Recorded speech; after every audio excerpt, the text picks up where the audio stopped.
Welcome back again, guys. I'm Emma, and we're here for the final interview in our series by The MUDD Show and Air podcast. Today I'm here with Berlin-based producer and DJ Levat. Thanks for joining us. Hi, Emma. Thank you. So congratulations on your live set today. For those of you who are watching, this was Levat's first ever live set. How are you feeling about it now? Yeah, I'm feeling quite good. I have, it's like kind of a mixed feelings because not everything worked as it was supposed to work, but like I think in the end it was fine. Like I learned a lot through this experience. So for the next time, if there's going to be a next time, whenever, yeah, I know how to proceed like in a better way. Mm-hmm. Yeah. So as well as this being your first ever live set, you also created a lot of the tracks that we heard today exclusively for this performance.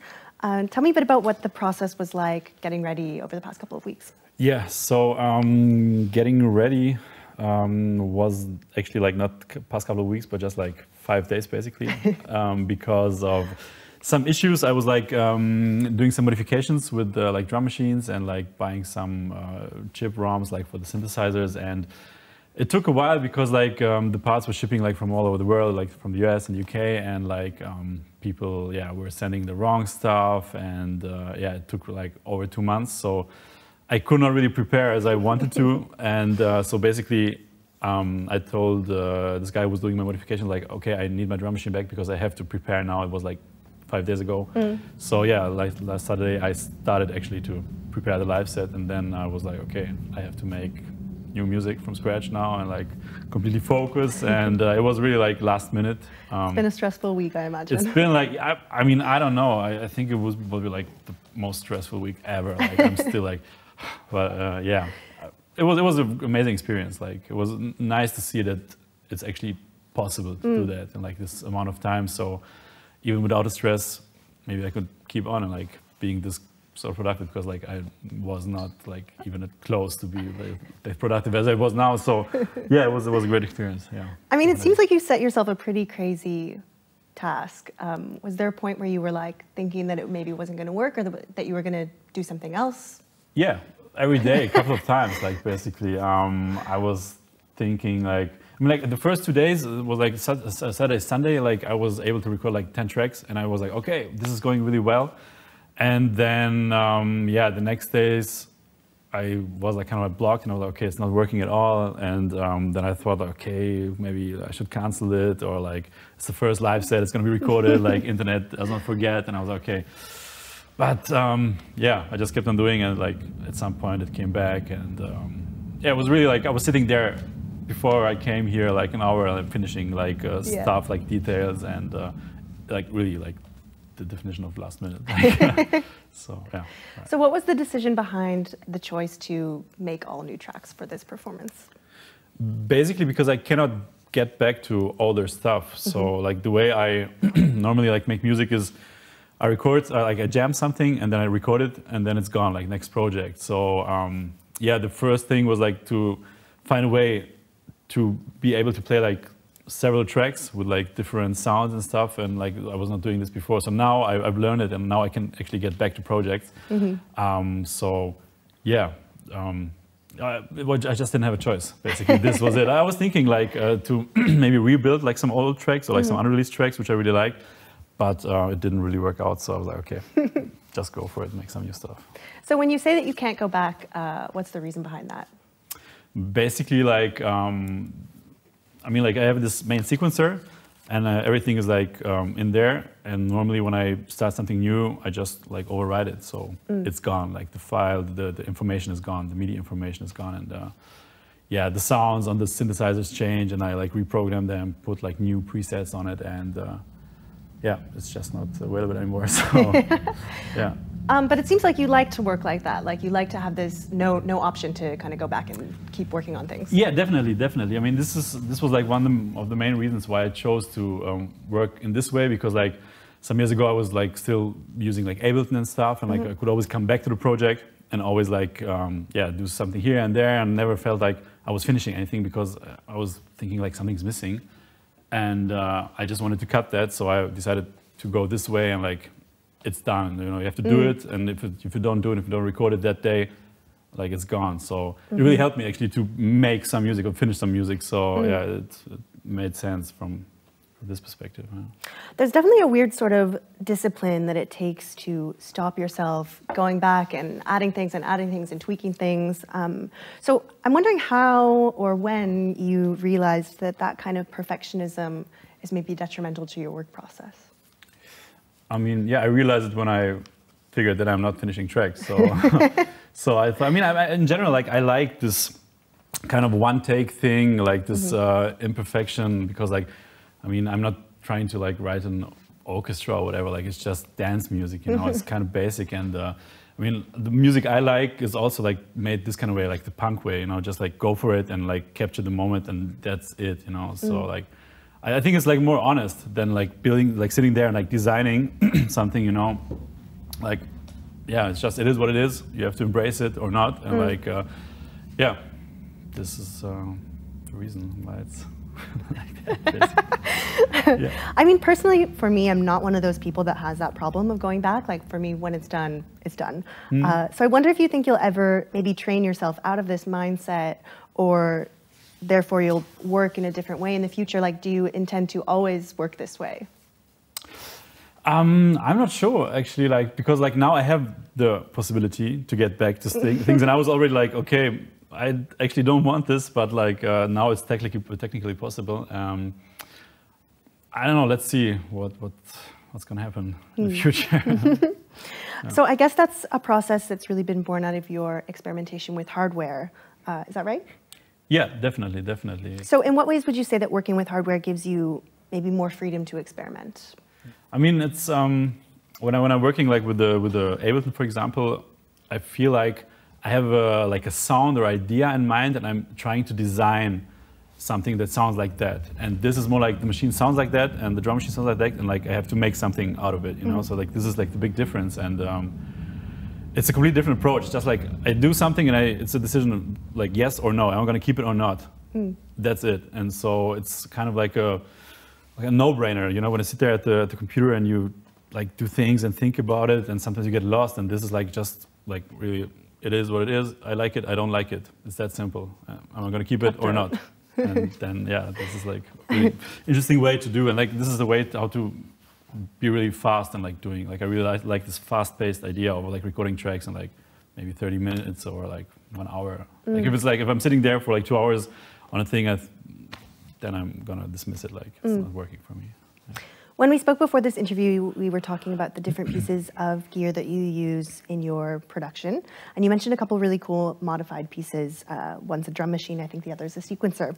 Can you explain a bit about those different pieces and how they benefit your creativity or your process? Yeah, definitely. So like this drum machine mod I got is like for this old Casio RZ1.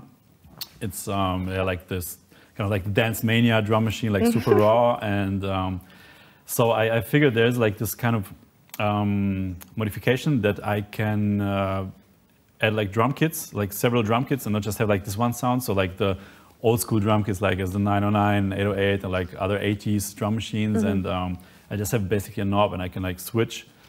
And yeah, it's amazing for a live set. So I don't want to have like always the same drums for like the same drum kit for several tracks. So this was actually quite interesting to have this option. And it was like this kind of like tuning option, like which pitches is like super like crunchy and goes crazy, and like, yeah, it's just like something's happening when you're doing it, so it doesn't get like too static, too loopy. So it really a bit more diverse also. Yeah, yeah, exactly, to have like more diversity. Yeah. I love that, and I think it all sounds super interesting, but I also wonder if maybe the option for even more possibilities with sound can also be a bit overwhelming or daunting, like you're giving yourself too many options. Yeah, I mean, this is actually like the software thing. Like you have all the options there, everything is there, and you're like overwhelmed, you know. And sometimes the limitation is like amazing.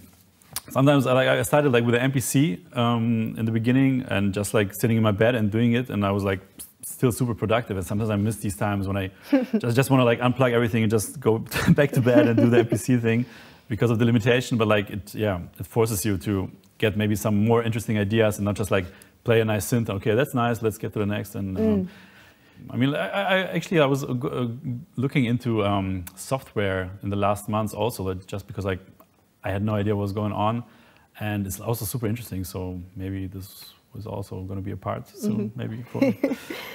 So, especially when you want to create something maybe more simple or straightforward, I can imagine that it's maybe tricky to rein all of that in, like all of these different possibilities. So, do you ever find yourself making things a bit too complex and you kind of have to pull things back a bit? Actually, not this setup. This is like, yeah, this is the reason why I have it like this, so I don't get lost. I mean, like with the sequencer I have, you can maybe get lost a bit because like it's a really amazing, complex piece, and yeah, sometimes I like just tweak too much, and in the end I listen to it and it's like I'm proud what I've achieved on the technical side, but the result is like completely going nowhere. So yeah, then I have to remember myself why I'm having this kind of setup and like just go straight forward and like keep it simple. Yeah. So how did you go about learning to make music with hardware? I mean, for me, as someone who doesn't make music at all, I think I wouldn't have really any idea of where to start. So what was that like for you, kind of making that transition? Yeah, it was super interesting. Like I was buying a lot of stuff and like reselling it, and like it really took time to find out what I'm actually like what I need. So yeah, like I tried to have like some diversity. So I have like different synthesizers with different synthesis, and but yeah, this was like a learning process. At one point I had like 3 synthesizers and they all sounded like the same, and I was like, okay, this is like super boring. And then I started to get into it actually and to understand like, okay, what is actually out there and like how are the aesthetic differences and everything. And so yeah, we're just like buying, trying out, like reading forums, like watching YouTube videos, and yeah, trying to get an idea how to make it like diverse as possible, but still like restricted in itself. Like, yeah. And so what happens when you decide you don't like the way that something sounds, or you don't want to work with something anymore? Like it seems to me like a bit more of a permanent setup, but I guess it's actually not. Yeah, no, it's Overchanging. I mean, like the most of the time, I mean, I have like some certain aesthetic ideas, and sometimes like a synthesizer just sounds too bright or like too cold or too digital, or I have a synthesizer which sounds like similar. So then there's no point in keeping it. So, but yeah, like the setup I have now is actually like kind of diverse in the aesthetics. So I don't know. I don't really need much more right now, but I always say that. And yeah. Like, So do you think this transition to hardware has made you a better musician? I mean, I don't know if I would have made things I like over the time, because like I think you get better just over the time. I cannot tell what music I would have been making when I didn't do the transition, but yeah, I would say yes.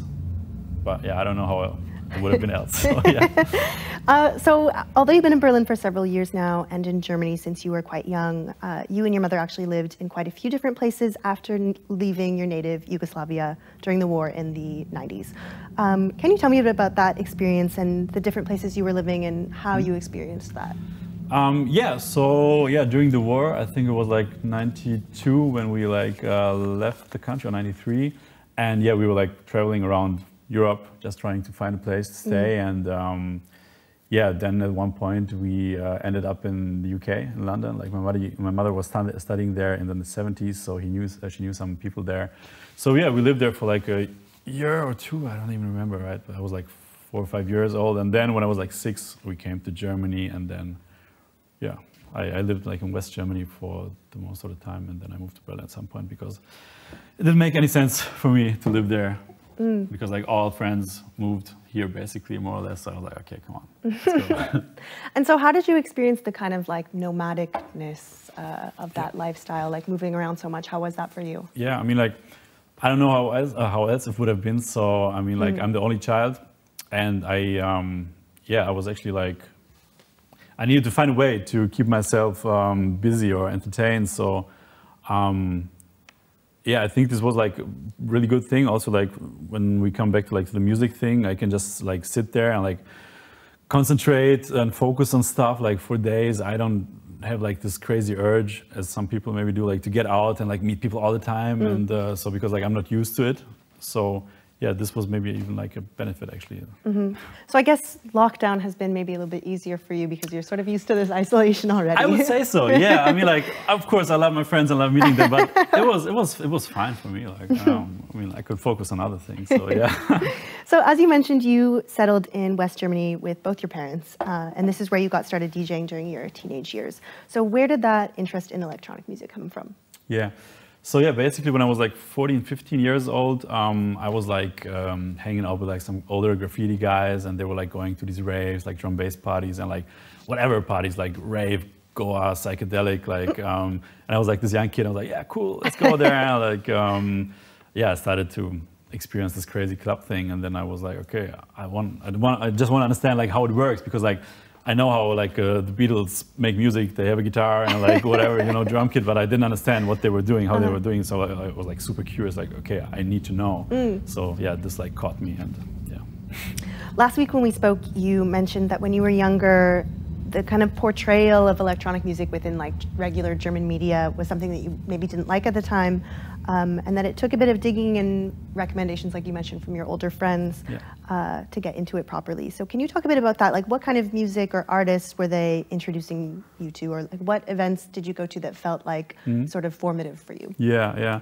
I mean, like I remember I had like the CD with like a few albums, and it was like a Lego Welt album, like Dark Days. It was like on cassette, like recordings, early recordings of him like in the 90s, and like it was like some Belgium, Benelux, like early 2000 kind of electro thing. And yeah, as we spoke like the other day, I was finding, like I was listening to all this stuff back, and I found like I was hearing like the inspiration from back then still in my music, which I was not listening to like for years, and I was like, wow, okay, yeah, it's like it's still stuck there somewhere. So it was like super interesting to find it out. Yeah. So how did those early clubbing and raving experiences impact the way that you perceived electronic music at the time? Like, did it feel at the time like a pivotal moment for you? Like this was like sort of a life-changing thing? I mean, yeah, definitely. Like when the rave started, everything changed. Basically, like, yeah, the interests like changed, and yeah, everything was like, okay. I was like buying records and like turntables and this like Fruity Loops. I remember like trying this out and spending all my money on this basically from that point when I was like completely like hooked, and I was like, okay, this is the thing to do. Yeah. So it wasn't too long after that you started DJing and playing gigs at clubs in your hometown, and I know that you kind of came up within sort of the club environment, like you were gigging almost right away, I think. So did you know at the time that you wanted to pursue music as a career, or when did you come to that realization? I mean, to pursue it as a career, like never, basically. I don't know, because yeah, I was never like dreaming of becoming the big superstar DJ or whatever. Sure. Like basically, like the releases I had was just like I didn't ever plan to release anything. Like 2015, good friends of mine asked me to release a record because like they heard my music, and I was like, okay, if you want to do it, like do it, but I don't care, you know. So. Yeah, then like people were like, yeah, when's the next record coming out? And like I never had like a business plan. I was like, I don't know, it's not coming out, so nothing's happening. So yeah, I don't really care about that much. So I also like didn't find my music that interesting or that important to get it out. So but yeah, I was like doing it, like people were like supporting me and telling me like, hey man, come on, like do something. So yeah, then I started to release some stuff. And what about playing at clubs? Like, what do you think that you gained from that hands-on experience so early on in your career? Yeah, I mean, it was super important actually. Like in my early 20s, I was having a lot of like residencies in my home area and like playing every weekend basically. Also like had the chance in one club to play like for 6 hours every night, and like it was super interesting to learn. Yeah, the good old story, like to build up a set, and yeah, this definitely had also impact on the idea of making music. Like how would I build up the tracks, like, and all these things. So. Yeah, definitely. Without this experience, I would not be doing this kind of music, or like, yeah, definitely. Last week, I asked you if you had any mentor figures in your life, and you said no. That you kind of learn most of what you know about mixing and also about making music, just sort of on your own, figuring things out. Yeah. Have you always been that type of person that just kind of gives it a go and sees what happens? I mean, basically. I mean, like, of course, I have friends, and we like we were exchanging ideas and stuff, but like. I don't know, it's hard to say, like there was like this one big mentor which like told me, like, yeah, that didn't happen. So, I mean, like if I'm interested in something, I have enough motivation to like get into it and check everything what's interesting or relevant for me, so yeah.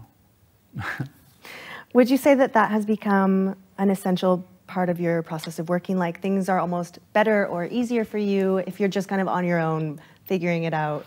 turning machines on and seeing what's going on? Yeah, sometimes, not always. Like sometimes I'm there and like not making music for like weeks, and sometimes I need someone to come around. Like for example, like a good friend like Bruno Schmidt. Like we've been working on music for some years now, and it's always a great inspiration. For example, when I don't feel like doing anything, and like just the presence and like just like the spirit of someone can actually inspire me to do something. So yeah, sometimes I feel really good when I'm alone, but yeah, not always. Yeah, it depends. But this was also a factor in the creation of your label Storno, which you recently started as a platform for your own releases. Can you tell me a bit about that project? Yeah, this was actually like quite spontaneous. Like I had some things in the pipeline on like several labels, and this always like was taking long, and I was like tired of it. And I was like, at one point, I really just woke up and I was like, okay, why don't I just start my own label for my own stuff so I have like full control? And then I did. Like I talked to a friend who has like a distribution. He was like, yeah, let's do it. And I was like, okay. So it happened. Like it was really like no big plan. Like it just, yeah. Happened like from one day to another, so yeah. So what else is coming up for you where music is concerned? I mean, you've just done this amazing live set. What other projects are you working on? So yeah, I will definitely keep doing this. Like I learned really a lot, and I learned from the mistakes. So it was a great experience. So I'm definitely going to keep on doing some live preparations at least, if it's ever gonna be a club situation again. And otherwise, like, yeah, with Bruno, as I said, we're doing an album actually quite soon, and like we've been recording some stuff, and I hope this is gonna get out at some point. And yeah, for Storno, no concrete plans, but like I think if I keep on making some stuff, there's gonna be definitely something I'm gonna like. So maybe this is also gonna happen at some point. Levat, thank you so much for your time. Thank you, Emma.